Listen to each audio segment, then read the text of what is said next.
Está no ar o STJ no seu dia, um programa do Superior Tribunal de Justiça. Apresentação, Tiago Gomide. Olá para você que nos acompanha a partir de agora. Está no ar mais um STJ no seu dia. Eu sou o Tiago Gomide e hoje nós vamos falar sobre o concurso de crimes. Você sabia que quando uma pessoa comete mais de uma infração penal, isso pode influenciar diretamente na forma como a pena será aplicada? E mais, dependendo das circunstâncias, esses crimes podem ser tratados como se fossem um só, como se fossem vários ou ainda como se fossem uma sequência continuada de delitos.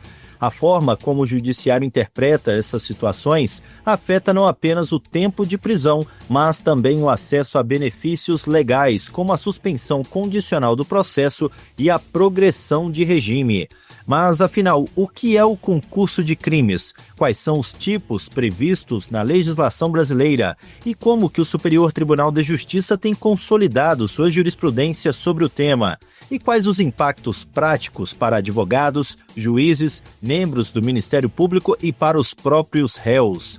Para responder essas e outras perguntas, eu converso agora com o advogado especialista em direito penal, William Gimenez. Seja muito bem-vindo ao STJ no seu dia. Olá, Tiago, é um prazer e uma alegria estar aqui participando do STJ no seu dia. Estou à disposição. Dr. William, vamos começar então explicando o que caracteriza aí esse concurso de crimes no direito penal e quais são as principais formas reconhecidas pela legislação brasileira.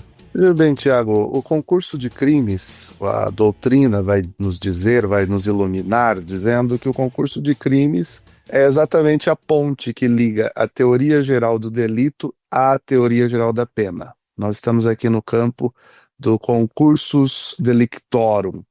É uma ficção jurídica, né, em que um agente, mediante mais de uma conduta vilipendiadora de bens jurídicos, produz mais de um resultado. Então, o agente, mediante a uma ou mais condutas essas capazes de afetar o bem jurídico tutelado pela norma penal, essa única conduta é capaz, ou uma pluralidade de condutas, é capaz de ofender vários bens jurídicos. Então, o concurso de crimes, nós podemos defini-lo como uma disciplina jurídica que nos conduz à aplicação de pena quando há uma prática de uma ou mais condutas violadoras de bens jurídicos distintos. E como que o STJ tem interpretado aí em linhas gerais os critérios para distinguir entre concurso formal, material e crime continuado? Essa pergunta é muito interessante, Tiago, porque no nosso sistema, no sistema brasileiro, do ordenamento jurídico brasileiro, nós devemos fazer uma distinção entre o concurso material ou concurso real, como diz a doutrina, o concurso informal. Nós temos também o concurso formal, concurso ideal ou concurso ideativo e o crime continuado. A diferença fundamental entre eles é que no concurso formal há uma pluralidade de condutas que pode gerar diversos resultados lesivos a bens jurídicos. Então, quando o agente pratica uma ou mais conduta que viola mais de um bem jurídico, então as penas do concurso material são penas somadas. O concurso formal, por sua vez, o agente pratica uma ação, só que esta única ação pode resultar na violação de bens jurídicos distintos. Então, neste caso, a pena pode ser aumentada de 1/6 até a metade. E no crime continuado, o agente, mediante a várias condutas, pratica no mesmo contexto, na mesma circunstâncias, na mesma situação de tempo, modo de execução e lugar, vários crimes, e aí é punido pela pena de 1 aumentada. E ao STJ, fundamentalmente, cabe a interpretação do direito federal, em última instância, né? E o STJ tem dado os contornos, digamos assim, para que nós possamos ter uma aplicação mais clara, né? Uma pacificação na aplicação desses institutos. Por exemplo, o STJ tem imposto limites para o benefício da suspensão do processo.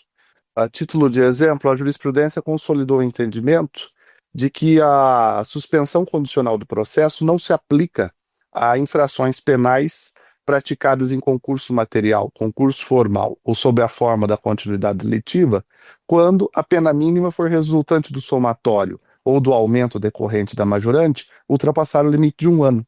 Então, o STJ tem também interpretado que a posse e a distribuição de pornografia infantil são crimes autônomos, portanto, as penas devem ser somadas. O concurso formal não autoriza estender perdão judicial concedido a um dos crimes. Então, se o agente, mediante uma conduta, causa dano, né, viola direito, viola a norma penal, comete mais de um resultado típico, o perdão judicial concedido a um dos crimes não se estende aos demais. E corrupção de 2 adolescentes, por exemplo, configura crimes autônomos, de acordo com a jurisprudência do STJ. Portanto, as penas também devem ser somadas. A apreensão de mais de uma arma no mesmo contexto fático caracteriza delito único, de acordo com a jurisprudência do STJ. Portanto, nesse caso, o agente responde por um crime e a pena desse crime é aumentada. Então, isso só a título de exemplo, para demonstrar como que tem sido a orientação do STJ na interpretação da aplicação dos crimes, do concurso de crime material, formal e crime continuado. Ok, aproveitando aí esses exemplos, na jurisprudência atual, como que o STJ tem abordado a aplicação da pena nos casos de concurso de crimes? Existem tendências de aumento ou de contenção das penas nesses contextos? Na verdade, é interessante notar, Tiago, que o que acontece? A doutrina diz que nós não estamos aqui no campo da zetética, nós estamos aqui no campo da dogmática jurídica. Não há uma razão lógica ou ontológica para a aplicação desses institutos, senão uma razão de equidade e de justiça. Nós entendemos que quando há a prática de mais de um crime, com desígnios autônomos, o agente, mediante mais de uma ação, pratica 2 ou mais resultados típicos, ele deve, portanto, por uma questão de equidade e de justiça, responder com uma pena maior. Em contrapartida, não seria justo, de acordo com o entendimento do STJ e de acordo com a doutrina, no caso em que o agente pratica uma única conduta e essa conduta pode resultar num resultado lesivo, uma violação do preceito da norma incriminadora, de mais de um bem jurídico. Então, portanto, nesse caso, ele responde por um crime e a pena aumentada. Então, o que se visa, a jurisprudência, ou a jurisprudência do STJ visa, pacificando esses temas, que são temas bastante cáusticos, é dar uma aplicação da pena, conduzir a uma aplicação da pena de forma mais justa. E nós temos visto que há, efetivamente, uma contenção na jurisprudência majoritária da Corte em aplicar a pena. Evidentemente, a contenção que visa a adequação da pena de uma maneira mais justa, sem dúvida. Dr. Willy, qual que é o papel do princípio da consunção na análise do concurso de crimes e como que ele tem sido aplicado na jurisprudência? A consunção, ou o princípio da absorção, diz exatamente o seguinte: quando o agente comete mais de um crime e para a prática desse crime é necessária a prática de um crime meio, para a prática de um crime fim, como é o caso, por exemplo, de um estelionato, para se alcançar possivelmente a sonegação fiscal, a jurisprudência entende que o crime meio, ou o crime menos grave, ou o crime que foi utilizado para que o agente pudesse chegar à prática do crime fim, a pena do crime menos grave é absorvida pela pena do crime mais grave. Nós temos alguns critérios também balizadores, que é o critério do cúmulo material ou cúmulo aritmético, em que as penas são somadas. Nós temos o critério do cúmulo jurídico, em que a pena de um crime é aplicada e exasperada, majorada, mas não chega ao somatório de todas as penas. Nós temos o critério da exasperação, que é no caso em que o crime é cometido, a pena de um crime é aplicada e exasperada de um percentual, nesse caso de 1/6 até 2/3, ou de 1/6 até a metade. E no caso da consunção, há uma absorção. A pena do crime mais grave, ela absorve a pena do crime menos grave. A isso nós damos o nome de princípio da consunção. E a jurisprudência tem entendido que no caso da prática de 2 ou mais crimes produzidos no mesmo contexto, e sobretudo se um crime é crime meio para alcançar um crime fim, neste caso há a aplicação aí do princípio da consunção, em que a pena grave, por uma questão de absorção, ela absorve o crime menos grave e o agente é punido apenas por um delito, a pena do crime mais grave. Como que o STJ tem tratado os casos em que diferentes condutas criminosas são praticadas em um mesmo contexto fático, mas que afetam bens jurídicos distintos? Há uma orientação consolidada sobre isso também? Quando o agente pratica vários fatos de um mesmo contexto e afeta bens jurídicos distintos, a jurisprudência tem se inclinado no sentido de que os crimes devem ser tratados de maneira como se fossem crimes únicos. Mas aí, como nós tratamos nos exemplos anteriores, há algumas ressalvas. Por exemplo, a arma ilegal na posse daquele indivíduo que está cometendo o crime de tráfico de drogas, por exemplo, pode ser considerado crime autônomo. Em regra, o STJ entende que a arma de fogo que era usada no contexto do tráfico de drogas para assegurar o sucesso da prática desse segundo delito, ambos os crimes são punidos de forma autônoma. Por outro lado, caso seja provado que a posse ou porte da arma sirva para a prática do tráfico, a pena do tráfico vai ser aumentada da fração de 1/6 a 2/3, conforme prevê o artigo 40, inciso 4º da Lei de Drogas.